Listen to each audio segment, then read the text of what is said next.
সাব্বাস বেটা বাঘের বাচ্চা কলিজা। আমি এখনো বলি, শোনেন, যারা মনে করেন যে শিয়া সুন্নি এই ধরনের ভেদাভেদে আছেন, বিশ্বাস করেন মার্কিন যুক্তরাষ্ট্রের সাথে ইরানের লড়াইটা এটা একটা কমিউনিটি, একটা রেজিম ভিত্তিক লড়াই।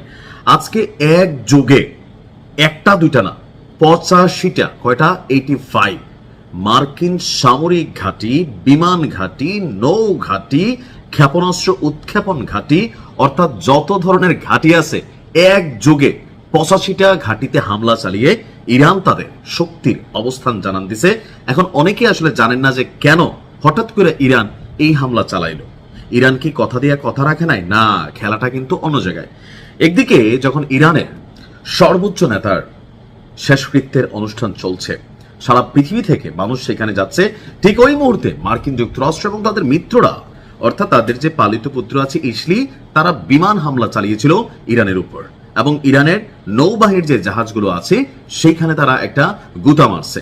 আর গুতার জবাব ইরান একযোগে 85টি ঘাঁটিতে। তবে কোথায়? ওই যে বরাবরের মতন আমাদের কপালটাই খারাপ যে কুয়েতের মতন ছোট্ট একটা দেশ, অনেকে বলে থাকেন আমাদের কুমিল্লা জেলাটা সমান না, এইখানে 11টা ঘাঁটি আছে আমেরিকার। কেন এতগুলা ঘাঁটি? ইরান কিন্তু বরাবরই বলে যে ভাই, আমার আরব ভাইরা, তোমাদের সাথে আমাদের কোনো শত্রু নাই, তোমাদের সাথে আমাদের এই রাষ্ট্রভিত্তিক কোনো ভেজাল নাই, কিন্তু তোমাদের ঘাঁটিতে ওই মানুষগুলো বৈশা আছে যারা প্রতিনিয়ত আমার ঘরে কান্নার কারণ করতেছে, আমার দেশকে ধ্বংস করতেছে। সো আমাদের যুদ্ধটা শুধুমাত্র স্পেসিফিক তোমার ঘরের মধ্যে ওই ছোট্ট অংশটা যেখানে তারা ঘাঁটি গেড়ে রাখছে, আমরা ওইখানে অভিযান চালাচ্ছি, দেশভিত্তিক নিয়ে না। কিন্তু তারপরেও ঘরটা তো আরবদেরই, এই কারণে অনেক আরব রাষ্ট্র আপনার ইরানের বিরুদ্ধে অবস্থান নিয়েছে। আর এজ এ রেজাল্ট আমাদের যে বাংলাদেশের ভাইরা, বিশাল একটা শ্রমবাজার এই আরব দেশগুলিতে আছে, বিশেষ করে কুয়েতে, দুবাইতে, সৌদি আরবে সবচেয়ে বেশি হামলার শিকার হচ্ছে দুবাই এবং কুয়েত। এখানে অনেক বাঙালি আছে, তারা অনেকেই ক্ষতিগ্রস্ত শিকার হচ্ছে। আইআরজিসি তারা তাদের এক সামরিক বিজ্ঞপ্তিতে তারা জানিয়েছে যে বাহরাইন এবং কুয়েতে অবস্থানরত মার্কিন যুক্তরাষ্ট্রের অত্যন্ত গুরুত্বপূর্ণ যে সামরিক স্থাপনাগুলো আছে, আজকে শুধু দুইটা দেশে, বাহরাইন এবং কুয়েতে 80টির বেশি লক্ষ্যবস্তুতে অভিযান চালিয়েছে একযোগে। শক্তিশালী ক্ষেপণাস্ত্র এবং ড্রোন অভিযান চালিয়েছে আপনার ইরান।